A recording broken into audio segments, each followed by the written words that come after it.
శివుడి ఎడమ చేతి వెనుక త్రిశూలం ఉంటుంది. త్రిశూలం హింసకు చిహ్నం కాదు, కనుకనే శివుడు వెనుక వైపు ఉంటుంది. హింసకు చిహ్నం అయితే శివుడు కుడి చేతిలోనే ఉండేది. చాలామంది ఒక చిహ్నాన్ని వ్యతిరేకిస్తారు. ఆ చిహ్నమే అభయముద్ర. అదే కాంగ్రెస్ పార్టీ గుర్తు. భయం లేకుండా జీవించేందుకు అభయ ముద్ర అవసరం. బీజేపీ, ఆర్ఎస్ఎస్, మోడీ మాత్రమే హిందూ సమాజం కాదు, అన్ని మతాల ధైర్యం, అహింస, నిర్భయ సందేశాలు ఇస్తున్నాయని చెప్పాడు. అంటే శంకర్ని అస్తమా కాంగ్రెస్ పార్టీ అస్తమట ఇండైరెక్ట్ చెప్తున్నాడు. నవ్వొస్తుంది అని చెప్తున్నాయి. ఆర్ఎస్ఎస్ ఏం చేసింది? ఆర్ఎస్ఎస్ దేశం కోసం దేశం ధర్మాన్ని ప్రకటిస్తుంటుంది, చేస్తుంటుంది.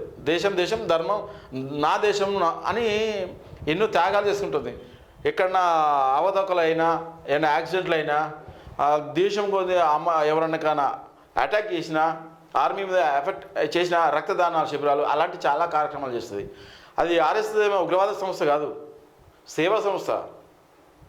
ఐక్యతకు దేశం కోసం పోరాడు. జై భారత్ మాత, భారత్ మాత, భారత్ అంటది.